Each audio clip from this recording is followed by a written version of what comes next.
Hello, everybody. This is Stephen Whitfield with Drilling Contractor here at the IADC Q4D CTech Forum in Houston. This forum covered geothermal and CCUS, a little bit of a different topic for the committee right now. So we've got people from all different types of companies here today, and we've got a guy representing one of those companies here with us right now, Alex Vetsak of Eavor. He's going to be talking about an insulated drill pipe the company has for geothermal applications. We're going to hear all about what makes this unique, all this interesting stuff about that. So Alex, thank you so much for joining me today. Thank you so much. So let's talk about this drill pipe. What is it? What makes it unique? Tell us all about it. Insulated drill pipe is not a new product to the market, so people have been working on that for a number of years. But the challenge was always, how do you usually implement that in the field? Because we're talking about a very long noodle, pretty much, right? So where you try to rotate that from surface with a drilling rig.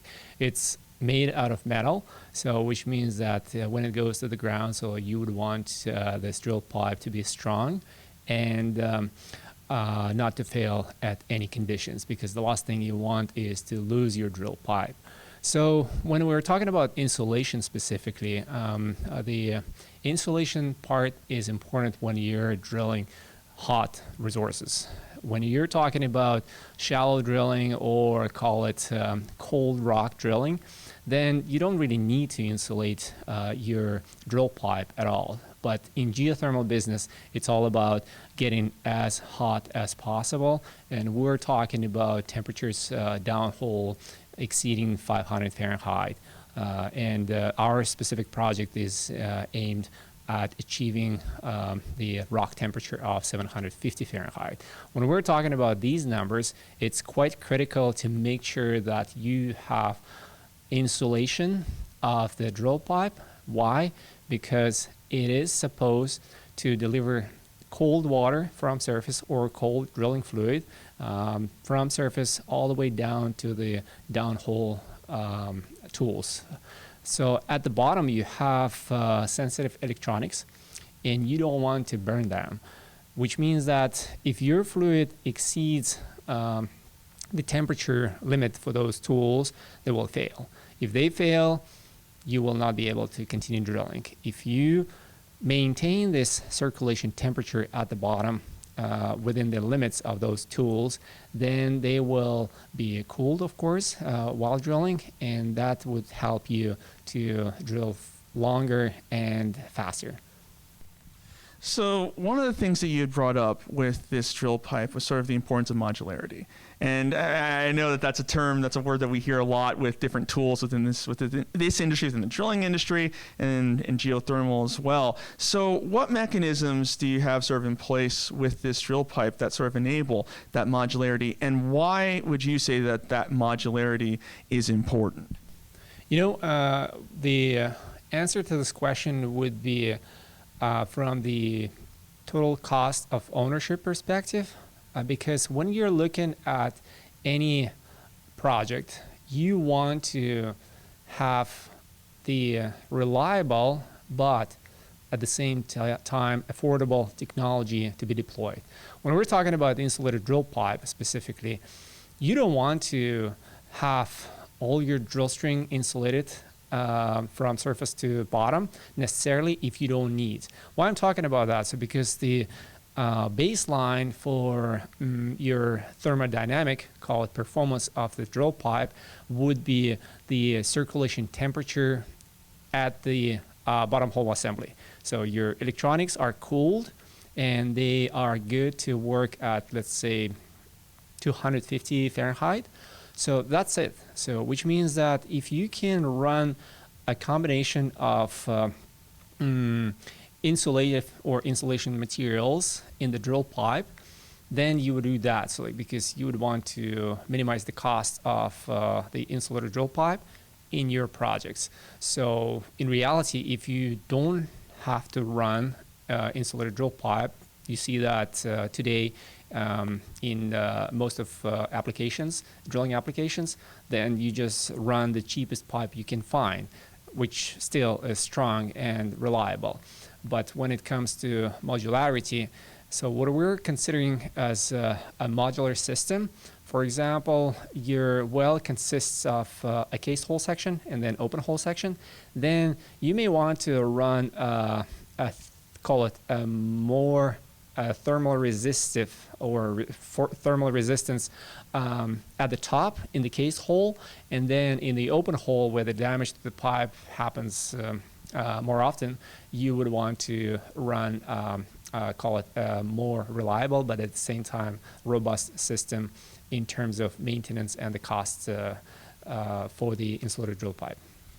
So, in your presentation here at the forum, you brought up 3 different sort of cases with different projects, and maybe we don't have the time to go through all the details of every single one of them, but one of them was a geothermal well in New Mexico, the other was the Forge project, and the other was a shale well in Louisiana. So, I guess when you're looking at sort of those 3 cases there, what were some of the things, the key lessons that you learned from utilizing this in the field? One thing would be to figure out what's the actual thermal output of the insulated drill pipe as a product.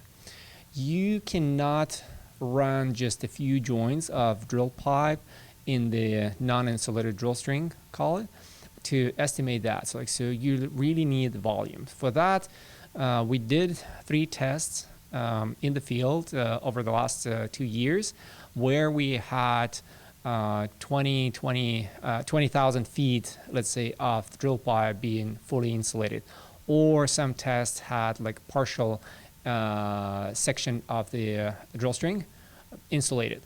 With that and the proper data acquisition system, either downhole or on surface, you get the thermal performance of the insulated drill pipe. And that's the key criteria or key parameter you're looking for to measure in operations.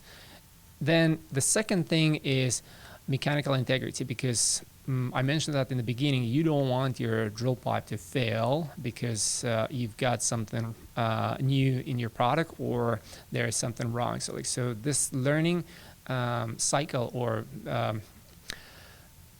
this learning cycle of how the pipe behaves, it can be done in the lab, but it's really hard to compete with field deployment, with field tests.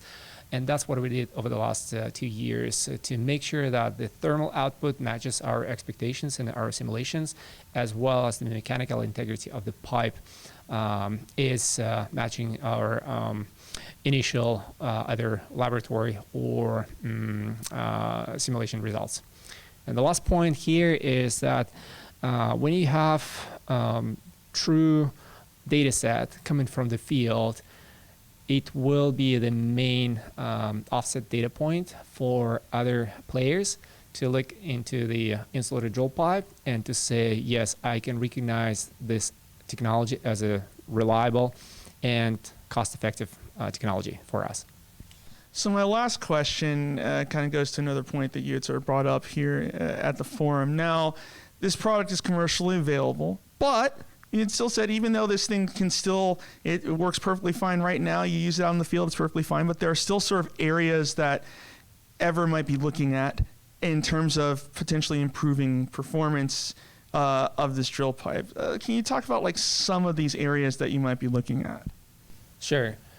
Eavor Technologies is a technology company, which means that we do follow the innovation cycle where you design, develop, test, manufacture, deploy, and then make commercial as a product. But you start working kind of on either improvements of the existing product or something new which would be substantially better. So to follow that logic, what we did, we commercialized this first insulated drill pipe product. So you can literally buy it, you can rent it, you can use it in your projects today, and it will work.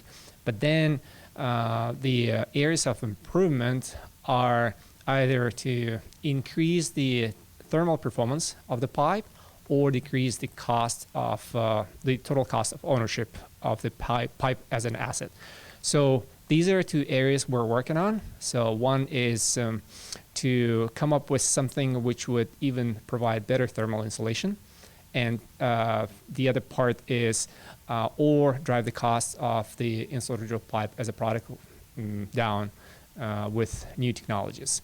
And the last point is Eavor Technologies, we're a technology company, but at the same time, we're also integrating multiple technologies to develop geothermal assets, which means that you would want to consider the insulator drill pipe as just one of those technologies we're working on.